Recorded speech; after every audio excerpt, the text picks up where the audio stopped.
यहाँ पर बहुत लोग, लगभग 5,000 से भी ज़्यादा जमा हुए एक दिन का अनशन हमारे साथ रखने के लिए, क्योंकि आज रविवार था और भारत के तकरीबन 25 शहरों में छोटे छोटे प्रदर्शन और अनशन हुए।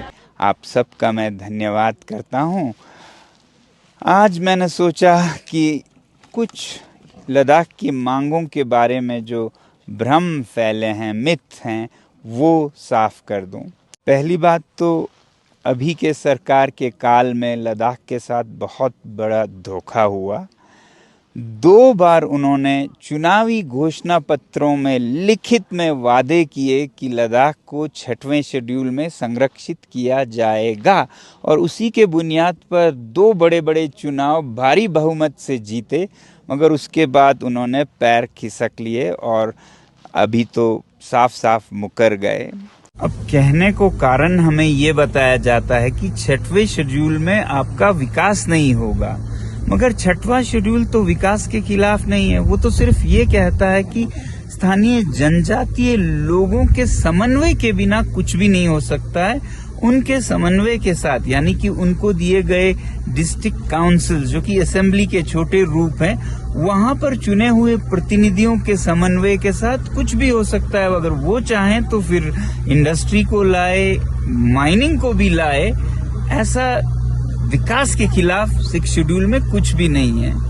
तो ये तो हुआ 6वां शेड्यूल।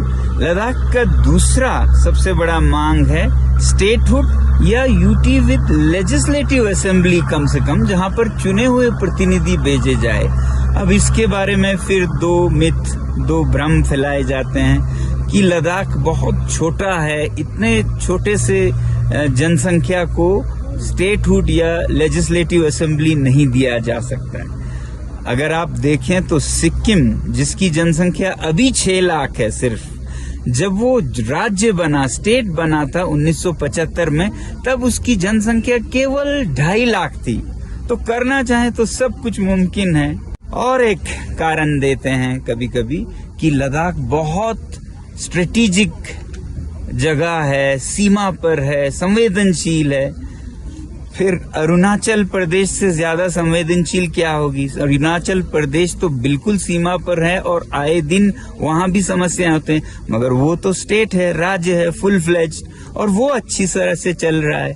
तो ये तो लद्दाख के लोगों के साथ एक उनकी इंसल्ट है, अपमान है कि हम आपके हवाले इस जगह को नहीं रख सकते हैं। जबकि सच ये है कि लद्दाख के लोग जिस तरह से सेना के साथ कंधे से कंधा मिलाकर युद्ध भूमि तक, हर एक युद्ध में, चाहे वो 1948 हो, 62 हो, 65 हो, 71 हो, 99 हो या 2020, ऐसे कोई दिल्ली में, न हरियाणा में, न पंजाब में लड़ा था।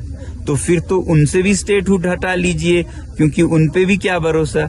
तो जिन लोगों ने देश के लिए इतना किया, सिविलियन लोगों ने जानें दी, तो उन पे अगर आप एक लोकतंत्र तक ना सौंप सके तो फिर लद्दाख के लोगों को सच में भ्रम होने लगेगा कि भारत सरकार उनके साथ सौतेला व्यवहार कर रहा है। फिर ऐसे में उनके मन को ठेस पहुंच सकता है और ये भारत की सुरक्षा के लिए कतई अच्छा ना होगा।